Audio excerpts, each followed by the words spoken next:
You know right, assassinate. Airport and Timaya. Moja nananum shegu edigu on my eye.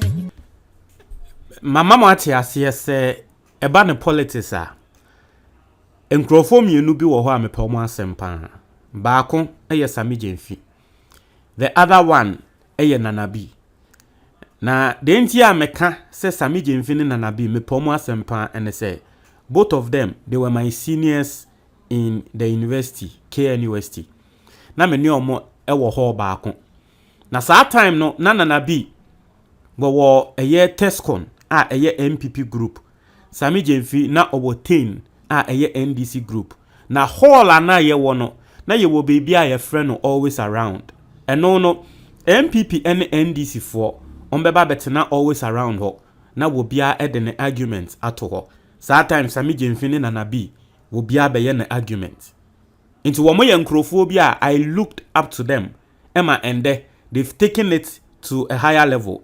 Nti Sammy Gyamfi de maka mepenasem na Nanabi nso maka mepenasem na se empenyifo kan nsem bi se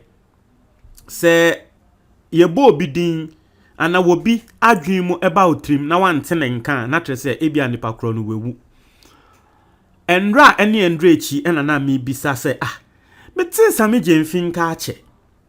I don't know for you but personally na me ka se Sammy Gyamfi jama oko school ana se oyare ana bibi ede na ekoso because me ti Sammy Gyamfi nka ache eno ane se ende Sammy Gyamfi akọ interview a etiefo enu ohye ene tese otumi unse Sammy Gyamfi bu afu ama se ne wo kasa na me se we de eja Sammy Gyamfi di beyi me hu se wo de ja bi se enamda bo ekufu ado kronfo enya asem keto ekufu ado ne baumia krono nsema wode to omoso enya asem ketoa na se ne ekoye ye no ekoye se Sammy Gyamfi kra no oni host of the show say na ekoso wa Adom FM no oni host of the show and atrese ase wo mo kuntoko enye ntoko ketoa asem mama mo ati ase na nsen mahama oko ne thank you to woko kan asem se magana for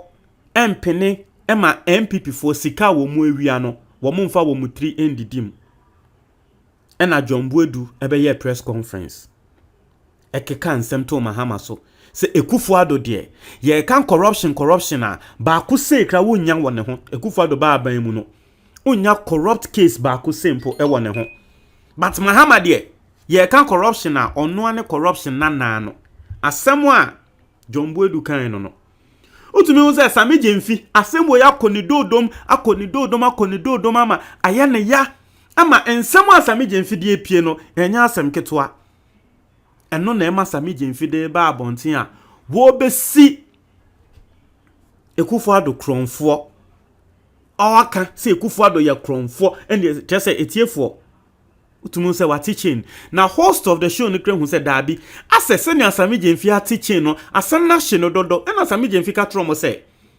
John Buedu ba mo show ne so ebe kan se mahama oye corrupt oye se no John Buedu de mo anka ntre ne se wate chain ana John Buedu de mo anka ntre ne so mfa evidence mbra na meme ka Ekufuado de as a host no mompe nti ekodane as a battle between Sammy Gyamfi and the host of the show.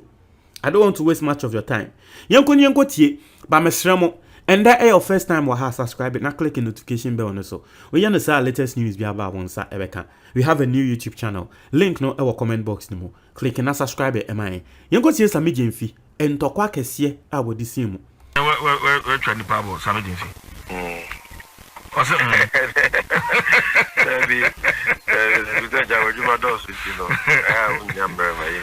Sorry, and sorry, no so straight. Your name, John Buedu, you Cassan. And woman, the town, press conference. But I'm paying any to come on the issue of corruption.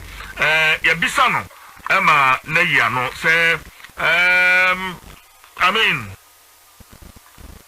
out of 10, only above average. In fact, okay, I crossed by 2024. No, now Kwesi Omadru saying 9, right? Now Omadru 9. Yeah. That's on their fight against corruption. Exactly. Samuel Jen is saying, yeah, a comic relief, concert party, and John Buedu.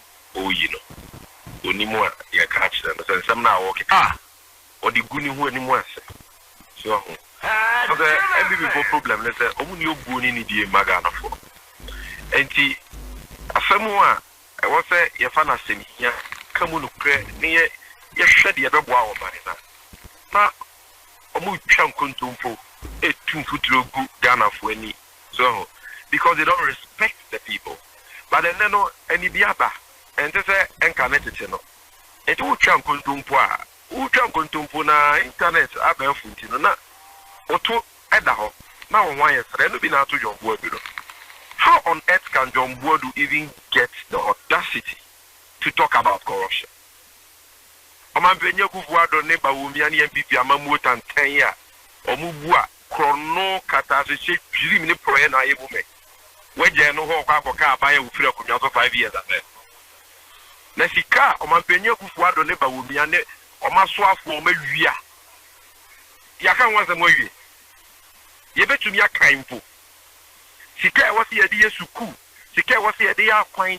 Sika wasi yedi nyuma magana memwane maba wenye biye. Sika wasi yedi ya asupitia. Omawia etini basabaso bampenye Kufuado ne nabusuafo ne nasoafo. John Boadu aka wanza mwawie. Sami pacho Sami ya chenkomo se uyusu west omawia na mambo tantan na corruption na oka no ntimi me nka no bro David Sami Gemfinya Sami Nyabotre you are a lawyer and you are communicator before exactly when you said before obetumi akase obia yes can you have evidence and as a lawyer so abuse the evidence Sami in the evidence there that be Sami Nyabotre. If you want to know we are having this interview because you want to know the position of the NDC on the press conference MPP so you backed it with evidence so I am the National Communications Officer of the NDC. I am telling you that your position on press conference and John Boadu address and they say, "Hey, I stress them." Or do you go to one say? Because in some way, can any nanya no credit. What can someone to John Mahama? So say John Mahama. I Bokrono, we are going to see come and now for. But in Naya, could rather someone who could be any near Pomo, Mabo Krono, and your John Boadu MPP for. Or my Penya Kufuado, Dr. Bawumia. John Boadu about Krono Bang, or Yading. Mamma, what ye? Me too. PDS. Ye fagana japatie kesia so bo ECG. Edema company ye friend PDS. A company no mo ano mo da company na no. Eya ban we mu nipa. Baba no. Ye oyitire no. TG Energy Solutions own na no 28% in ECG no. The biggest shareholder or your board member of NCO Ampenye Kufuado appointee. Ye friend no den ayensu. Omo ena ebeje ECG say omo ba na omo disika be shew no madane na ECG under the TBS concession agreement. Ewi akire no. Ehwehwemu mane be pie say bank guarantee krata was nka company no de ba. Maye musampa omo osika ewo capacity to manage ECG no. Dr. Bawumia kwase bank guarantee na ko insurance guarantee without parliamentary approval. Parliament so for bank guarantee nran ye wuso mu osika ye de ECG ma omo a ombetinya hweso yi ama ECG ejina brane dum so twetwa Dr. Bawumia say me parliament say for bank guarantee so masesa na ko insurance guarantee omo de ba ya so a eye 419 stakawa fake insurance guarantee and omo fast Africa dam kana tiki kwanso ebeji ECG a company worth 20 billion Ghana cedis. A real chase akatalizeni proyentino. Power compact. Sika America forecast more than my $490 million. No mama you put 300 million. Naka 190 million. America for the chronunti ya risk gonna 2 years. $110 million. Equivalent to 10 million billion Ghana cedis. Almost a farmer ayeka. A real chase no. Ghana for America PDS the ECG so. Your light bills are you triama or Mumu Namutia be CJ as and Pamunia light bills can be. What $200 million, 1.2 billion Ghana cedis. ye light bills akwa kodi PDS ye MPP mpanyifo dia ne ho omofa maban ya besine omoso omofa maban Ejapa Mesako vetting committee pisa no once about me ya no the light bills over 1.2 billion tikisikano 120 billion akodi PDS o make give it in almost omofa America for sika akomode maye $190 million nechi na compare so ba $500 million o make them ayo mine ka now a confirm waiting because of be a confirm yeah, this is negatively. Sami. And let Peter me who Rebecca Sami Nyabutre. I'm the fraudulent guarantee. Peter Rebecca fraud. No, but fraud and your chrono. Sami Nyabutre. And you me who Rebecca fraudulent guarantee. Sami Nyabutre. Once I walk up here, me refer to your background. So as a lawyer, yes, lawyers are trained to call a spade and not a digging. No, but the fact is, in your calling a spade, you should. But if Omo behind PDS, are they not thieves? No, but are they better than Omo we are in law, why not for? You can't be a thief. And you can anybody call anybody corrupt. No, but Sami Janfi. So Ben Ababeka said, "Joma, corrupt." Sami Janfi in law, you can't say Kromfo on the wine. Kromfo ni obia. I don't see what we are there. Exactly. And to what I say, I don't see what we are there. No. Tamano, we are near program. Young Fanning court in Cotina, no, your comfort. But Nipano, so you tell me, so we are chrono, but the Fanning court because Mampenina of a man in a personal, when you chrono whoop into Wayakasumu was so, it's just Fanning court in your comfort. And the arm robbers will rebel who I am to know so Jacob. Sami Janfi, you have to change come on. I see hold on. And Sami Janfi. I mean, I have to say, boss, Ghana Japan, 5 million liters of oil. Samebua, as a funny see the Monka Samebua, 5 million liters of oil. You say a ton, not in control way, MPP for my companies, they were not even existing at the time. Registrar General Carter, Mukra, no money, some of your companies. Moving Pina Energy and Zup Oil. Ya body don't come your mom, you follow procurement law. Or you only want to care what's your demand on mine or the net. You drama on mine. How can you take 5 million liters of oil like Ghana, dear? Sell it to unlicensed businesses. Don't follow procurement law. The care what the company did drama on mine or my father's in there. Or the Ankasai, a confirm waiting the house will be a confirm. No, Sami, I feel my name is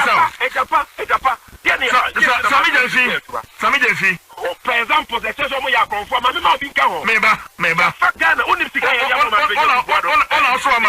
as I rotate, I go at the Jabba. Sami, as I rotate, I go law firm, my friend of African Legal Associates. According to Matanamidu, a Japan. That dream, Catazan Proyas say, oh, yeah, Kobudi Baba, you go lawyers now. Matanami do say, Catazan Proya Mumano.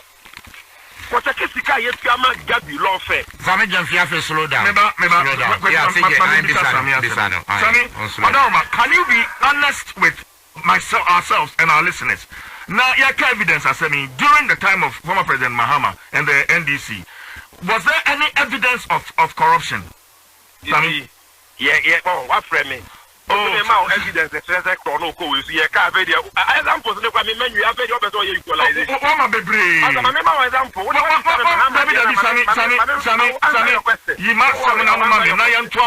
I will answer your question. No, Sami Janfi. Sami Janfi, respond to specific question. No. Or they respond to the specific question as CJ. Okay, yeah, no, my.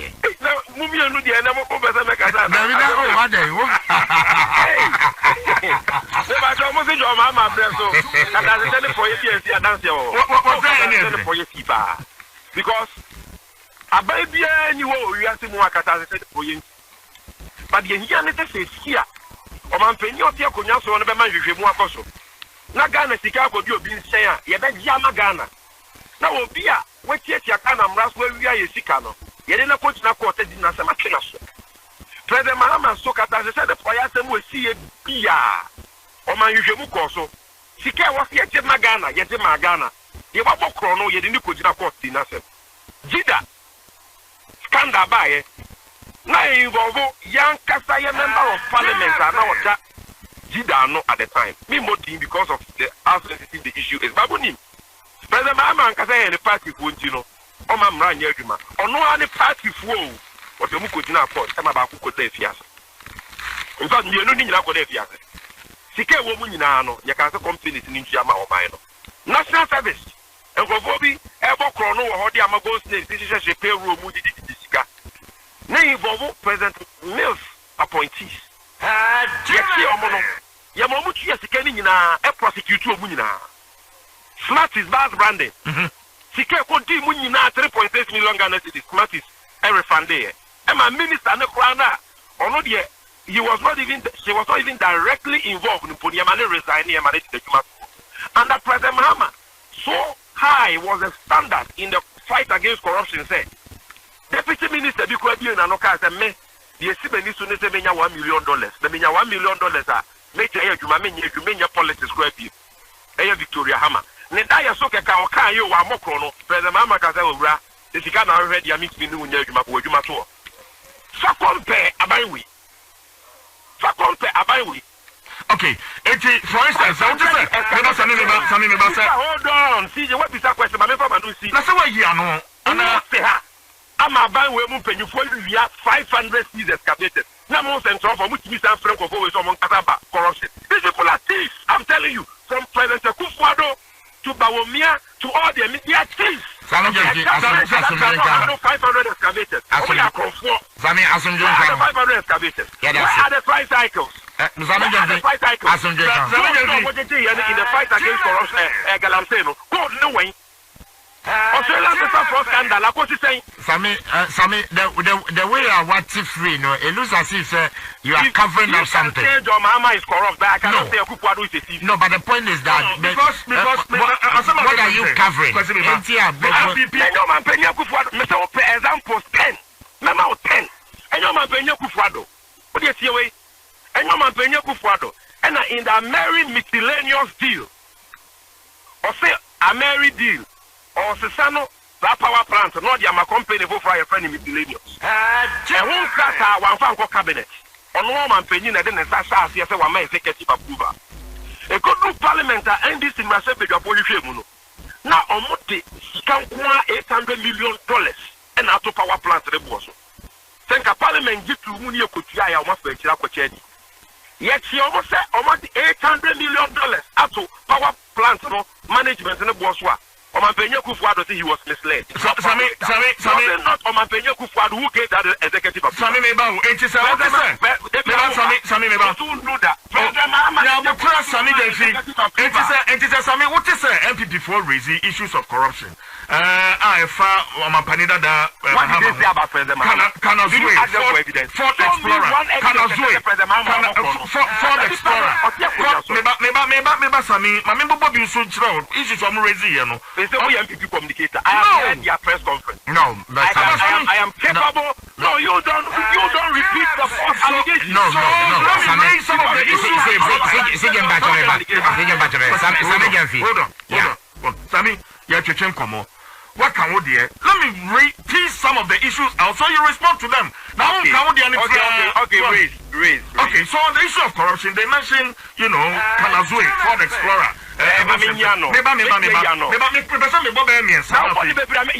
by one, but I could be about 30 seconds because I am more for 30 seconds. For Kanazwe, Ford Gate, and the first year for this Maminiano no more than the Ford Gate, a Shraj, independent body, Mamu Yeman and Koshraj.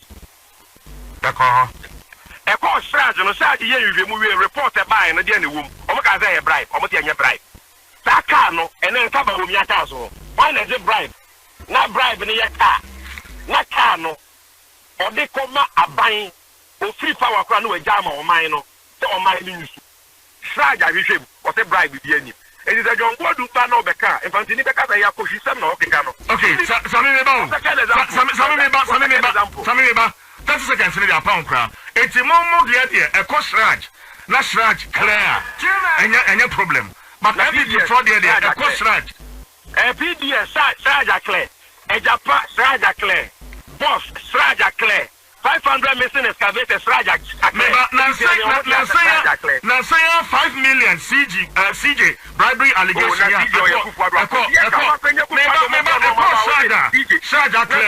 have issues with it. Chief Justice, there's a Chief Justice who is watching bribe, although you put one point. My answer was saying you put one bribe one cost out the Chief Justice. And the Chief Justice is all the MPC. So I know the mum. Okay. The second corruption allegation.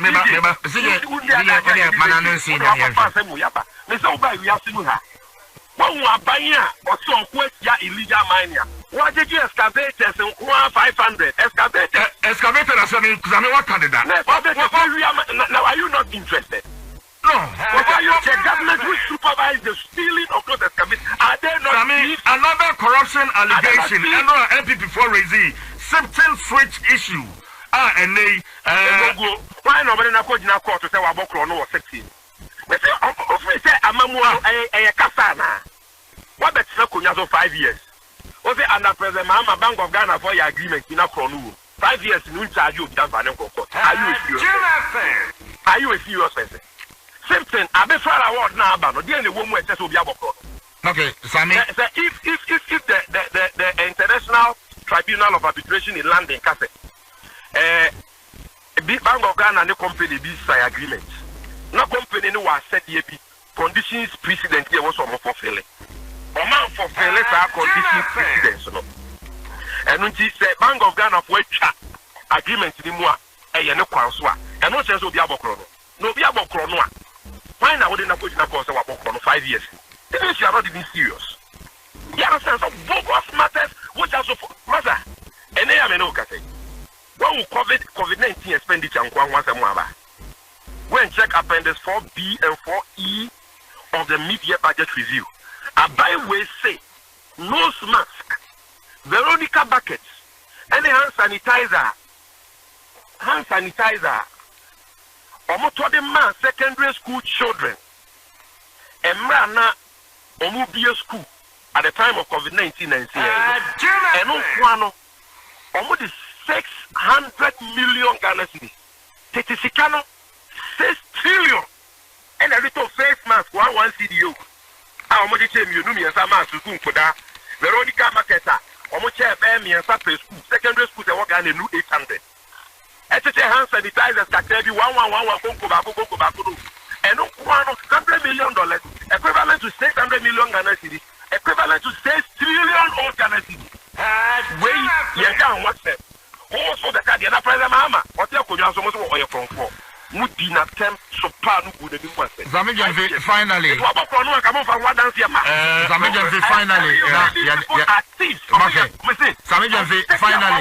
Finally. In the midst of all these clear evidence of corruption involving Akufo-Addo, Dr. Bawumia and his appointment. Finally, would you admit, sir, Akufo-Addo administration fighting corruption? No. The $4 million scandal, NCA scandal, former board chair, and the 2 others. Somebody said they were not political appointees. No, but they were not political. And even no, in the NCA. No, Mepacho. Is it not part of fighting corruption? You understand? Debut, and your corruption are no more fighting. The easiest way. How? How is it the easiest way? Fight corruption. Mepacho, what is that question? Which one? Right, yes, you. The easiest way to fight corruption is to prosecute your opponents. Okay, in the NCA for Ekoto FCDA, national security for. Now, omo monitor course. Now, we have terrorism and now we born in Ghana. FCDA ne kinyache. Your friend of Pegasus. Abai we say NCA board of one approve. We FCDA ni akoto will be any sika. The board na approve. Machine omo koto eno so enka NCA kuma ho. Mama NCA aboka. Enyeza Ghana aboka. NCA aboka. Because NCA board approve. But they are cut off the national security. And the way judge need the answer, say, when you go in the the procedures of man fast with and I made you go to prison. We call no benny. As I'm getting public procurement law, I remember you told $10 or so, I told $19. Zamigan Yasum Game Count. Would you have some game coming saying? Mamma, see, one was see, not yet. For the more serious, any CG. Mama Omampenya Kufuor don't say say obi abokro no a enu ntina Ghana fo ato abayi no tie kuya so onfa nkwa dance mra President Mahama abokro no we enfa ne pamra kwan so se no kro wo mu a right so ba ye Mampeni Mahama minister bi akwa di wo na deputy minister bi akwa di wa matini e de na kokota makota ka se wa bokro no muna wo bokro no e bi si da area sika left right center woni wabusuafo o ma ye da pade nyina mapa. So you don't leave that there and come to point accusing figures. Right. And the John Boadu, you know, they are reckless, they are irresponsible, and I am telling them, I'm telling them, say, yeah, Pakofua, I'm going to see a performance competition. Sammy Jensi Esquire. My was in your phone here.